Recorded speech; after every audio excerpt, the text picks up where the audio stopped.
నమస్తే, welcome to NSTV news. ముందుగా ముఖ్యాంశాలు. రామగుండం పోలీస్ కమిషనర్ ఆదేశాల మేరకు లఖేటిపేట పట్టణంలోని మంచిర్యాల జిల్లా మహాలక్ష్మి కాలనీలో పోలీస్ కళాజాతర బృందంచే ప్రజలకు మూఢనమ్మకాలు, సైబర్ క్రైమ్, ఈవ్ టీజింగ్, గంజాయి, ర్యాష్ డ్రైవింగ్, ఆత్మహత్యలపై అవగాహన కార్యక్రమం నిర్వహించడం జరిగింది. ఈ సందర్భంగా కళాజాతర బృందం నాటికా రూపంలో జానపదాలతో ప్రజలకు పూర్తి స్థాయిలో అవగాహన కల్పించారు. ఈ సందర్భంగా లక్షటిపేట ఎస్ఐ సురేష్ మాట్లాడుతూ ప్రజల్లో చైతన్యం తేవాలని, ప్రజలు అపోహలను నమ్మకూడదన్నారు. పోలీస్ శాఖ అనుక్షణం ప్రజల కోసం పనిచేస్తుందన్న విషయం గుర్తుపెట్టుకోవాలని, ఎలాంటి సమస్య ఉన్నా పోలీసులను సంప్రదించాలన్నారు. ఈ కార్యక్రమంలో ఎస్ఐ గోపతి సురేష్, పోలీస్ సిబ్బంది, కాలనీ ప్రజలు, కళాజాతర బృందం సభ్యులు పాల్గొన్నారు. కొత్త చట్టాల మీద అవగాహన కల్పించడం కోసం ఇటువంటి ప్రోగ్రాంలు జనాల వద్దకే పోలీసు వచ్చేసి వాట్ రోజు రోజుకు మారుతున్న కాలంతో పాటు ఏం జరుగుతుంది అని చెప్పేసి చెప్పాలన్న ఉద్దేశంతో ఈ ప్రోగ్రాం పెట్టినాం. మెయిన్గా వచ్చేసి వెహికల్ మీరు ఎప్పుడైనా కానీ వెహికల్ డ్రైవ్ చేస్తున్నారు అంటే ప్రతి ఒక్కరు కూడా వెహికల్ డాక్యుమెంట్స్ పెట్టుకోండి.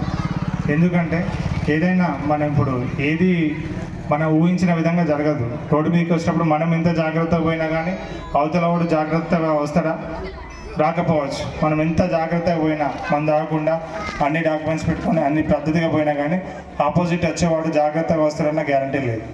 సో ఖచ్చితంగా మనం ఇంట్లోంచి బయటికి వెళ్తున్నామంటే 100% హెల్మెట్ పెట్టుకునే పోవాలి. బండి తీస్తున్నామంటే హెల్మెట్ గ్యారంటీ కంపల్సరీ పెట్టుకోవాలి. హెల్మెట్ ఉంటే ఏదైనా జరిగినా కానీ చిన్న చిన్న ఇంజురీస్ తోటి బయటపడతాం. తలకాయకి దెబ్బ తగలకపోతే చిన్న కాళ్ళకి చేయికి దెబ్బ తగిలితే ఒక 1 month 2 months హార్డ్లీ, తర్వాత రికవరీ అవుతాం, మళ్ళీ మన పని మనం చేసుకుంటాం. కానీ హెడ్ ఇంజురీ అయిందనుకో ఆ డెత్ ప్రాణాలకి ప్రమాదం అవుతుంది. సో తప్పకుండా హెల్మెట్ అనేది ధరించండి. ఆర్సీ, లైసెన్స్, ఇన్సూరెన్స్ ప్రతిరోజు మేము వెహికల్ చెకింగ్ చేస్తాం కదా, చేస్తున్నావా? లక్ష్పేటలో మీకు కనిపిస్తున్నామా లేదా? పొద్దున సాయంత్రం వెహికల్ చెకింగ్ చేస్తూ ప్రతిరోజు మీ బండి డాక్యుమెంట్స్ ఉన్నాయా, లైసెన్స్ ఉందా, ఇన్సూరెన్స్ ఉందా, పొల్యూషన్ ఉందా అని చూస్తూ ఉంటాం. ఎందుకు? ఫైన్ వేసి మీ దగ్గర డబ్బులు తీసుకోవడానిక? ఒకవేళ రోడ్ యాక్సిడెంట్ అయి మనకేమన్నా అయితే మన బండికి ఆర్సీ ఉండి, ఇన్సూరెన్స్ ఉండి, లైసెన్స్, ఈ 3 డాక్యుమెంట్స్ ఉంటే ఖచ్చితంగా మనకి ఇన్సూరెన్స్ క్లెయిమ్ అనేది అవుతుంది. ఒక వ్యక్తికి సగటున ఒక పని చేసుకుంటూ 25-30 ఏజ్ ఉన్నట్టు రోడ్ యాక్సిడెంట్ డెత్ అయితే ఇన్సూరెన్స్ క్లెయిమ్ చేస్తే 30-40 lakhs వస్తుంది ఇన్సూరెన్స్. అన్ని డాక్యుమెంట్స్ ఉంటాయి. పోయిన మనిషిని అయితే తిరిగి తీసుకురాగలుగుతాం, తీసుకురాలేము.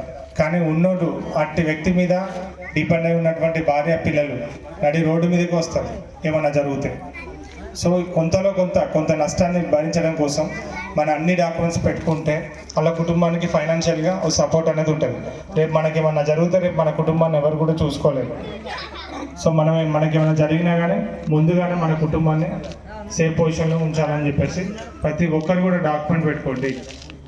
ఏదైనా జరిగితే రేపు ఇన్సూరెన్స్ క్లెయిమ్ అయితే కుటుంబానికి కొంచెం ఆసరాగా అనేది ఉంటుంది. ఇంకోటి ఈ రోజుల్లో వచ్చేసి సైబర్ అఫెన్సెస్ రిపీటెడ్గా, దొంగ వస్తాడు, మన ఇంటికి తాళం వేసిపోతాం, రాత్రిపూట అనుకోకుండా దొంగ వచ్చి తాళం బల కొట్టేసి ఒక వ్యక్తి అనేది ఫిజికల్గా కనిపిస్తాడు. వాడు ఇంట్లోకి వచ్చేసి మన హౌస్ బ్రేక్ చేసేసి బీరువా తాళం ఓపెన్ చేసి డబ్బులు అవి ఇవి తీసుకొని పోతాడు. అది దొంగతనం. సేవ్ చేస్తూ పెట్టుకుంటాం. సాయంత్రంకి వచ్చేసరికి పిల్లలు స్కూల్ నుంచి ఇంటికి వస్తారు, పిల్లలు బాగా కష్టపడరు కదా అని చెప్పేసి మన సెల్ ఫోన్ వాళ్ళకి ఇస్తాం. అవునా కాదు? పిల్లలు ఇంటికి రాగానే ఫస్ట్ మన ఫోన్ తీసుకుంటారు. ఫోన్ తీసుకొని పబ్జీ గేమ్ ఆడడము, లేకపోతే ఇంకో గేమ్ ఆడడము, ఆన్లైన్ గేమ్స్ ఆడడం, లేకపోతే ఏదైనా ఆన్లైన్ రీల్స్ చూడడం, ఆన్లైన్లో షాపింగ్ చేయడం, ఇట్లాంటివి చేస్తారు. అట్లా చేసే సమయంలో, ఇట్లా చేసే క్రమంలో ఏదైనా అన్ఎఫెక్టివ్గా ఏదైనా నోటిఫికేషన్స్ వచ్చినప్పుడు వేరే సైట్ నుంచి, అన్నోన్ సైట్స్ నుంచి ఒక పైన పాపులర్ నోటిఫికేషన్ వచ్చినప్పుడు మనం పబ్జీ గేమ్ ఆడుకుంటూ ఉంటాడు పిల్లలు. అది చూడడు, చూసి దాన్ని ఓపెన్ చేసి ఓకే అని యాక్సెస్ ఇచ్చేసి క్లోజ్ చేసి మళ్ళీ అతని గేమ్ అతను ఆడుకుంటాడు. వన్స్ ఒక్కసారి అన్నోన్ సైట్కి ఓపెన్ చేసినా కానీ, ఎవరైనా ఫోన్ చేసి ఓటీపీ అడిగితే ఓటీపీ చెప్పినా కానీ, ఏదైనా తెలియని మెసేజ్ వచ్చినప్పుడు దాంట్లో సో లింక్ ఉంది, ఈ లింక్ ఓపెన్ చేయండి మీకు గిఫ్ట్ వస్తుంది అని చెప్పి లింక్స్ ఓపెన్ చేసినా కానీ ఆటోమేటిక్గా ప్రతి ఒక్క బ్యాంక్ అకౌంట్ అనేది ఒక సెల్ ఫోన్ నెంబర్కి కనెక్ట్ అయి ఉంటుంది. సెల్ ఫోన్ నెంబర్ లేకుండా బ్యాంక్ అకౌంట్ ఉండదు.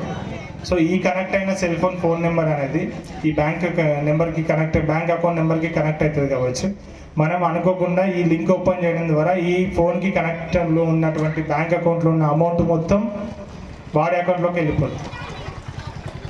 అది సైబర్ క్రైమ్. మామూలు దొంగతనంగా దొంగ ఉంటాడు, అవునా కదా, ఇంటికి వస్తాడు, వాడు తాళం అలా కొట్టుకుంటాడు, వెళ్ళిపోతాడు. బట్ సైబర్ అఫెన్సెస్లో ఇట్లా వాడు ఎవడో తెలియదు, ఎక్కడ ఉంటాడో తెలియదు, ఐపీ అడ్రస్ చేంజ్ చేస్తాడు. మనం పట్టుకుందామన్నా అంత ఈజీ కాదు, it's not easy.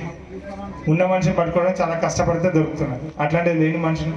So prevention is better than cure. అయిపోయిన తర్వాత అకౌంట్లో డబ్బులు అయిపోయిన తర్వాత అయ్యో ఇట్లా అని ఆలోచించే బదులు ముందుగానే మన అకౌంట్ పిల్లలకి ఎట్టి పరిస్థితిలో సెల్ ఫోన్స్ ఇవ్వద్దు. మీరు కూడా ఏ మెసేజ్ వస్తే ఆ మెసేజ్కి రిప్లైలు ఇవ్వద్దు. వాట్సాప్ కాల్స్ వస్తే ఆన్సర్ చేయొద్దు. అన్నోన్ నెంబర్లోకి వెళ్ళి వాట్సాప్గా మన వాళ్ళు అని తెలిస్తే చేయండి, ఇబ్బంది ఏం లేదు.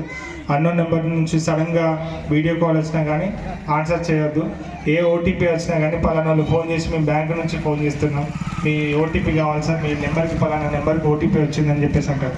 లేదా ఆన్లైన్లో ఎక్కువ ఈ మధ్యన లేడీస్ మోసపోయేది ఏంటంటే ఆన్లైన్లో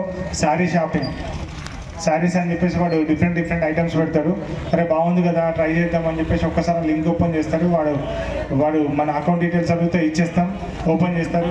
ఇక శారీ మనకు పలానా శారీ సెలెక్ట్ చేసుకుంటాం. కార్యక్రమం ఏర్పాటు చేసుకున్నాము. ఈ కార్యక్రమం యొక్క ముఖ్య ఉద్దేశం ఏమిటంటే మనం అందరం చూస్తా ఉన్నాం, మరి కష్టపడి కొట్లాడి చిందించకుండా శాంతియుత మార్గంలో చట్ట పరిధిలో మరి మనం తెలంగాణ రాష్ట్రాన్ని మనం అందరం కలిసి సాధించుకున్నాం. ఆ సాధించుకున్న తెలంగాణలో మనం అందరం కూడా ఎంతో సుభిష్టంగా జీవిస్తా ఉన్నాం, సంతోషంగా జీవిస్తా ఉన్నాం మన భార్య పిల్లలతో, కుటుంబాలతో. మరి ఇలాంటి పరిస్థితులలో మరి మనకు మన కాలనీలలో, మన గ్రామాలలో మనమే గొడవలు లేపడానికి, మనలో మనకే చిచ్చులు పెట్టడానికి కొంతమంది ముఠాలు తయారవుతూ ఉంటాయి. మరి వారిని నమ్మొద్దు.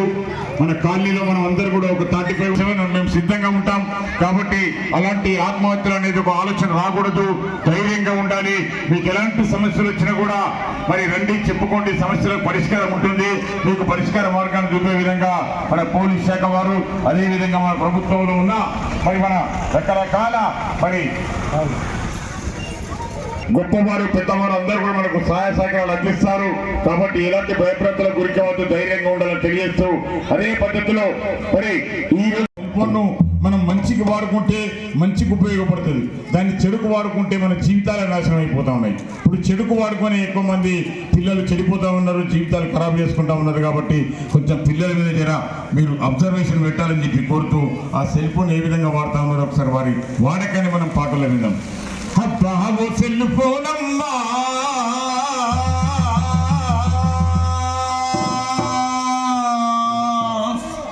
నిన్ను విడిచి గడియ ఉండలేడమ్మా.